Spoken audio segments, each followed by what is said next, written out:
11장 내가 그리스도를 본받는 자가 된 것 같이 너희는 나를 본받는 자가 되라. 너희가 모든 일에 나를 기억하고 또 내가 너희에게 전하여 준 대로 그 전통을 너희가 지킴으로 너희를 칭찬하노라. 그러나 나는 너희가 알기를 원하노니 각 남자의 머리는 그리스도요 여자의 머리는 남자요 그리스도의 머리는 하나님이시라.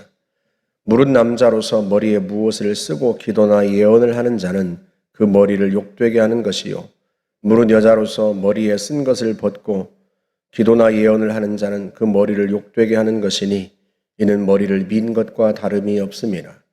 만일 여자가 머리를 가리지 않거든 깎을 것이요 만일 깎거나 미는 것이 여자에게 부끄러움이 되거든 가릴지니라. 남자는 하나님의 형상과 영광이니 그 머리를 마땅히 가리지 않거니와 여자는 남자의 영광이니라. 남자가 여자에게서 난 것이 아니요 여자가 남자에게서 났으며 또 남자가 여자를 위하여 지음을 받지 아니하고 여자가 남자를 위하여 지음을 받은 것이니 그러므로 여자는 천사들로 말미암아 권세 아래에 있는 표를 그 머리 위에 둘지니라. 그러나 주 안에는 남자 없이 여자만 있지 않고 여자 없이 남자만 있지 아니하니라. 이는 여자가 남자에게서 난 것 같이 남자도 여자로 말미암아 났음이라. 그리고 모든 것은 하나님에게서 났느니라. 너희는 스스로 판단하라. 여자가 머리를 가리지 않고 하나님께 기도하는 것이 마땅하냐? 만일 남자에게 긴 머리가 있으면 자기에게 부끄러움이 되는 것을 본성이 너희에게 가르치지 아니하느냐?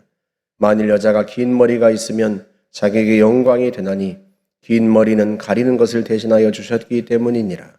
논쟁하려는 생각을 가진 자가 있을지라도 우리에게나 하나님의 모든 교회에는 이런 관례가 없느니라. 내가 명하는 이 일에 너희를 칭찬하지 아니하노니 이는 너희의 모임이 유익이 못되고 도리어 해로움이라. 먼저 너희가 교회에 모일 때에 너희 중에 분쟁이 있다 함을 듣고 어느 정도 믿거니와 너희 중에 파당이 있어야 너희 중에 옳다 인정함을 받은 자들이 나타나게 되리라. 그런즉 너희가 함께 모여서 주의 만찬을 먹을 수 없으니 이는 먹을 때 각각 자기의 만찬을 먼저 갖다 먹으므로 어떤 사람은 시장하고 어떤 사람은 취함이라. 너희가 먹고 마실 집이 없느냐? 너희가 하나님의 교회를 업신여기고 빈궁한 자들을 부끄럽게 하느냐? 내가 너희에게 무슨 말을 하랴? 너희를 칭찬하랴? 이것으로 칭찬하지 않노라. 내가 너희에게 전한 것은 주께 받은 것이니 곧 주 예수께서 잡히시던 밤에 떡을 가지사 축사하시고 떼어 이르시되 이것은 너희를 위하는 내 몸이니 이것을 행하여 나를 기념하라 하시고 식후에 또한 그와 같이 잔을 가지시고 이르시되 이 잔은 내 피로 세운 새 언약이니 이것을 행하여 마실 때마다 나를 기념하라 하셨으니 너희가 이 떡을 먹으며 이 잔을 마실 때마다 주의 죽으심을 그가 오실 때까지 전하는 것이니라. 그러므로 누구든지 주의 떡이나 잔을 합당하지 않게 먹고 마시는 자는 주의 몸과 피에 대하여 죄를 짓는 것이니라. 사람이 자기를 살피고 난 그 후에야 이 떡을 먹고 이 잔을 마실지니 주의 몸을 분별하지 못하고 먹고 마시는 자는 자기의 죄를 먹고 마시는 것이니라. 그러므로 너희 중에 약한 자와 병든 자가 많고 잠자는 자도 적지 아니하니 우리가 우리를 살폈으면 판단을 받지 아니하려니와 우리가 판단을 받는 것은 주께 징계를 받는 것이니 이는 우리로 세상과 함께 정죄함을 받지 않게 하려 하심이라. 그런즉 내 형제들아 먹으러 모일 때 서로 기다리라. 만일 누구든지 시장하거든 집에서 먹을지니 이는 너희의 모임이 판단받는 모임이 되지 않게 하려 함이라. 그 밖의 일들은 내가 언제든지 갈 때에 바로 잡으리라. 아멘. 11장에서는 두 가지 문제를 다루는데요. 하나는 여성이 공적 예배에서 수건을 쓴 문제이고 하나는 성만찬입니다. 그런데 바울이 다룬 이 두 가지의 전통은 오늘날에는 사라지거나 또는 약간 변형되었어요. 그게 그럴 수밖에 없는 게 그 당시 사람들이 행하고 있던 어떤 관습이나 또 어떤 물건이 가지고 있는 그 의미가 시대가 변하면서 시대가 가면서 그 의미가 퇴색되거나 사라졌기 때문에 그렇습니다. 가령 그 당시 헬라 사회에서는요, 여성들이 공적인 모임에서 머리에 수건을 썼습니다. 오늘 카톨릭에서 보면 미사 때 여성들이 흰 미사보를 쓰죠. 그게 본래 예배 때 쓰는 게 아니라 당시 헬라 사회에서 모든 여성들이 공적인 모임에선 다 썼단 말이죠. 그 사회가 그렇게 행하고 있었던 거예요. 그 헬라 사회에서 여성들이 공적인 모임에서 썼던 그 미사보가 무엇을 의미했는가 하면 그 흰 수건이 권위에 순복한다는 의미였습니다. 여성들은 남성의 권위에 순복하고 또 남편의 권위에 순복한다. 그런 의미를 가진 거였단 말이죠. 하지만 오늘날 어느 사회에서도 여성이 공적인 모임에서 흰 수건을 쓰지 않습니다. 가령 국회에서 국회의원들이 모였는데 여성 국회의원들이 머리에 흰 수건을 쓰지 않죠. 그러니까 그 전통은 그 사회가 갖고 있었던 그 전통이 이미 사라졌고 또 그 물건이 그 머리에 쓰는 수건이 의미가 퇴색한 거예요. 그래서 오늘 우리가 보는 이 문제도 여성이 예배에서 머리에 수건을 쓰냐 안 쓰냐 그 문제로 보기보다는 그 당시에 이 문제가 갖고 있었던 의미가 뭔지 그 본질이 뭔지를 아는 게 중요한 거죠. 가령 성만찬도 그 당시에는요 예배 모임을 마치고 성도들이 함께 식사하는 것이 성만찬이었어요. 그러니까 성만찬까지가 다 예배에 포함된 거예요. 그런데 오늘날에는 식사와 성만찬을 따로 하죠. 성만찬은 예배 때 예식으로 행하고 식사는 예배를 다 마치고 나서 자유롭게 한단 말이죠. 그만큼 이제 의미는 남아있는데 형식은 사라지거나 변한 거예요. 그래서 왜 이 문제를 바울이 다루는지 거기에 주목할 필요가 있는 거죠. 이게 8장부터 이어지는 덕의 문제와 다 동일합니다. 그 당시 예수를 믿고 나서 여인들이 자신의 자유를 만끽하려는 여성들이 생겨났습니다. 나는 자유하다. 그리스도께서 나를 자유케 하셨다. 모든 세상 억압으로부터 모든 죄와 심판으로부터 주님이 나를 자유케 하셨다. 해방시키셨다. 그 자유를 만끽하려는 여성들이 나타났어요.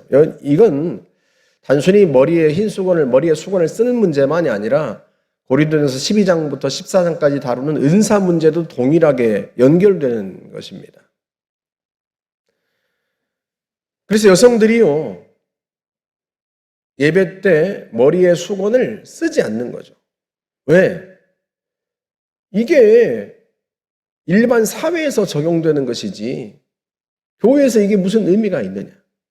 우리가 다 그리스도로부터 자유케 된 사람들인데 굳이 우리가 이 수건을 쓸 필요가 있나 이렇게 생각하고 머리에 수건을 쓰지 않고 예배에 참석하는 여성들이 생겨난 거죠. 이것 때문에 고린도 교회가 논쟁이 벌어진 거예요. 그래서 그 문제를 바울에게 답을 요구한 겁니다. 바울이 두 가지 차원에서 이 문제를 다룹니다. 첫 번째는 교회 질서 차원이고 두 번째는 선교의 의미, 복음 전파의 의미에서 다룹니다. 바울은 뭐라고 얘기를 해요? 머리에 수건을 쓰라. 이유는 이 수건의 의미 때문에 그래요. 당시 사회에서 고린도를 포함한 모든 이방 사회에서 헬라 사회에서 여성과 노예는 공적인 모임에서 수건을 썼습니다.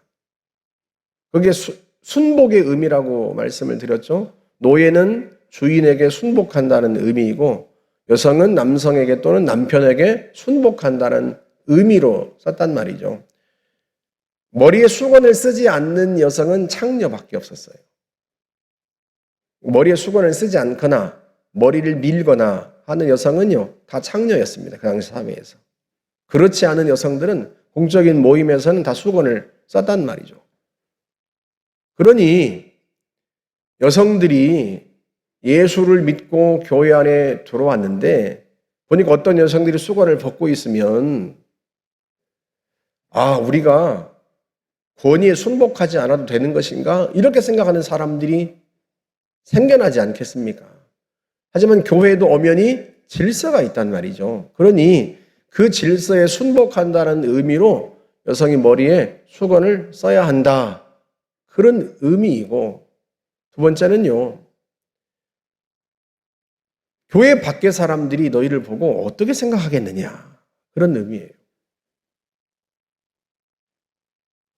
교회 밖의 사람들이 예배하는 성도들을 볼 때 여성들이 머리에 수건을 안 쓰고 있으면 창녀들이 왔나 보다.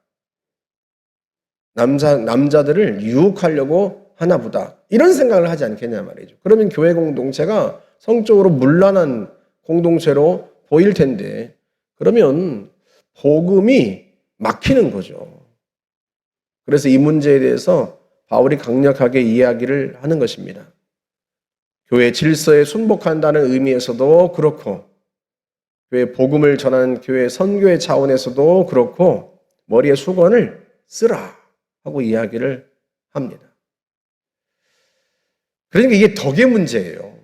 교회 공동체를 위하여서 나의 자유를 절제할 것인지의 문제입니다. 앞에서 다룬 우상 제물의 문제와 똑같아요. 이건 성만찬도 마찬가지입니다. 여러분 그 당시에는요 자유인만 예수를 믿은 게 아니란 말이죠. 노예나 또 노동자들 많은 사람들이 예수를 믿었습니다. 그럼 한번 생각해 보세요. 노예들은 언제 예배에 참여할까요? 예배가 언제 열렸을까요? 우리처럼 주일 오전에 열렸겠어요? 그 당시는요 저녁 때 열렸을 거예요, 예배가. 왜냐하면 노예들도 예배에 참여해야 하니까. 그러니까 모임 시간이 오늘날 우리처럼 주일 오전이 아니에요. 저녁 때 노예들도 또는 노동자들도 일을 마치고 와서 참여할 수 있는 시간에 예배를 드린단 말이죠. 그리고 그 당시 예배에 모일 때 사람들이 자기의 먹을 것을 가져왔던 모양이에요. 21절에 보면 이는 각각 모일 때에 자기의 만찬을 먼저 갖다 먹음으로 이런 표현을 쓰잖아요. 각각 자기가 오늘날처럼 봉사위원들이 식사를 다 준비한다기보다는 사람들이 빵과 포도주를 집에서 가져오는 거예요. 그리고 이제 예배 모임을 하는 겁니다. 오늘날처럼 정해진 순서의 예배가 있는 게 아니에요. 성도들이 한 사람씩 모이면 찬양을 하다가 그 중에 한 사람이 이제 말씀을 전하고 그러면 자연스럽게 이제 식사 모임을 하는 거예요. 그게 다 전부 하나의 예배입니다. 그게.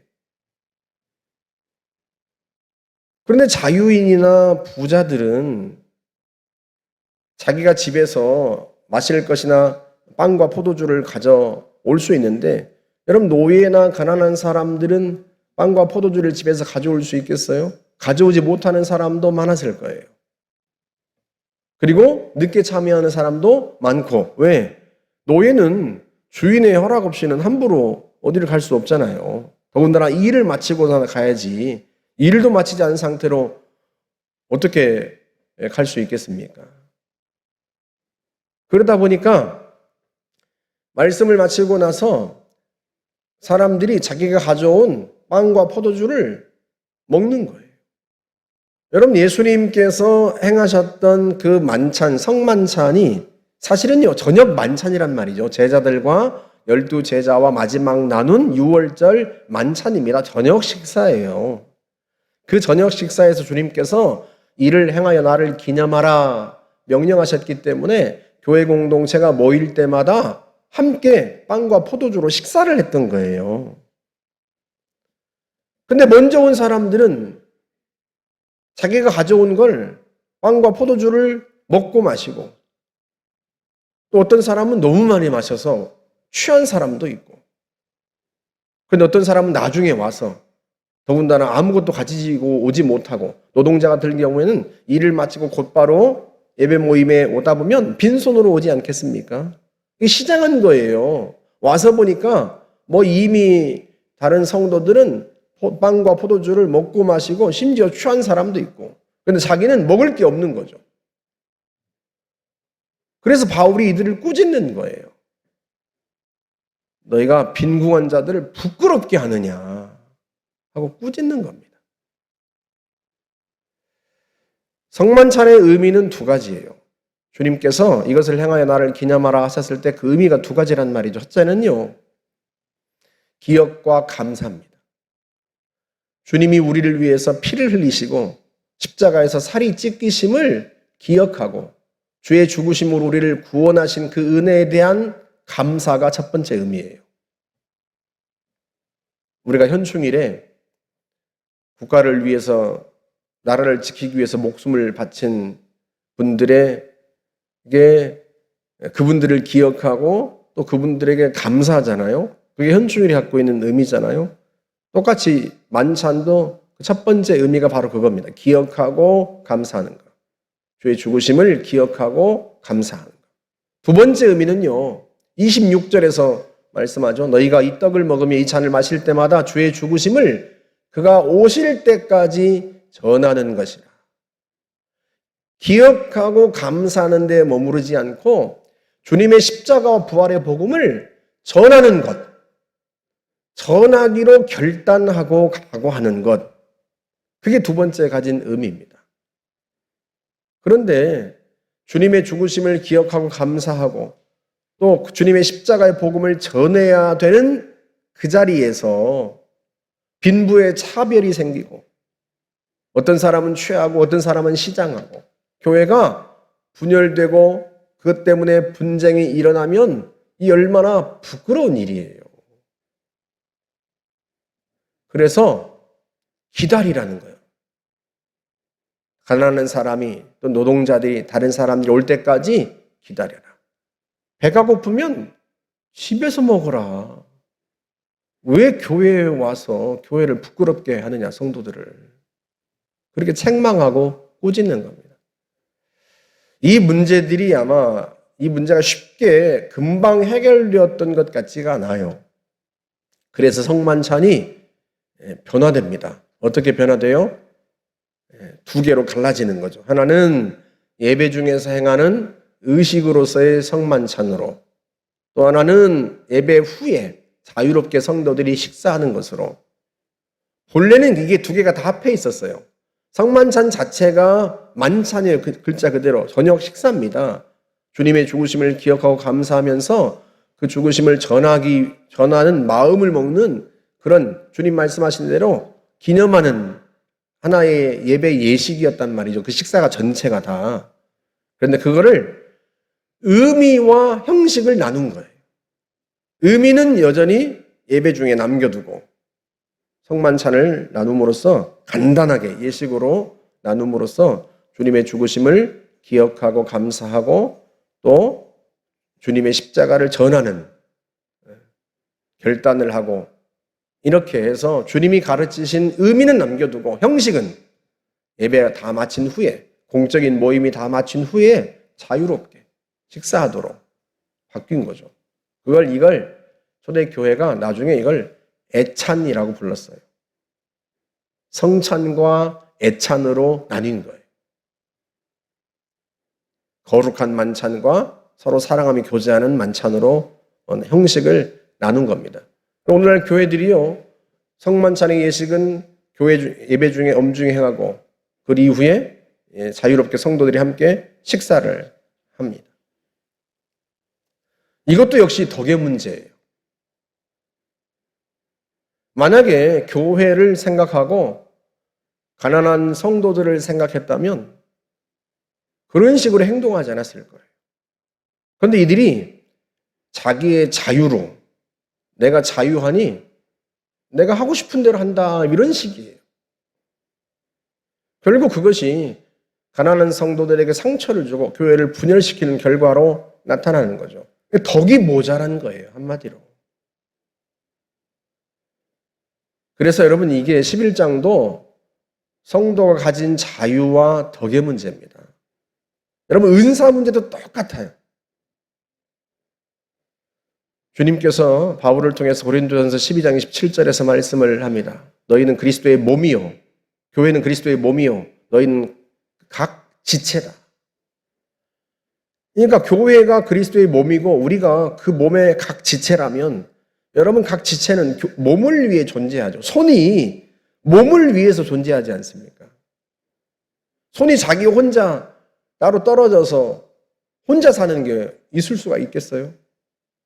혼자 자기의 자유를 누리는 게 있을 수 있겠습니까? 손은요, 손만이 아니라 모든 지체는요, 몸을 위해서 존재합니다. 지금까지 바울이 이야기했던 표현으로 하면 덕을 세우기 위해서 존재하는 거예요.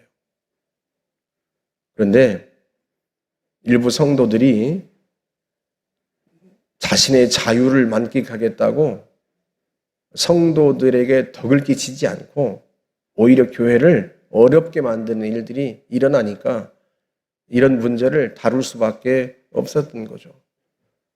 그러면 여러분, 우리가 교회에서도 마찬가지입니다. 제가 교회에서 그런 말을 가끔 하죠. 교회에서는 절대 누구도 소리 지르지 마라.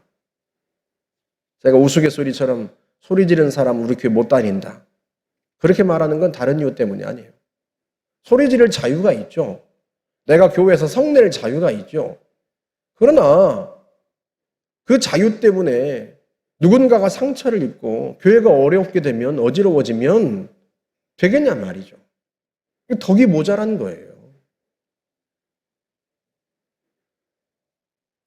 우리가 주님의 교회를 위해서 나 자신의 자유를 절제하고 나의 만족을 위해서가 아니라 모두의 유익을 위해서 바울이 얘기한 것처럼 자기의 유익을 구하지 말고 남의 유익을 구하라 하고 이야기했던 그 메시지를 우리가 기억해야 합니다.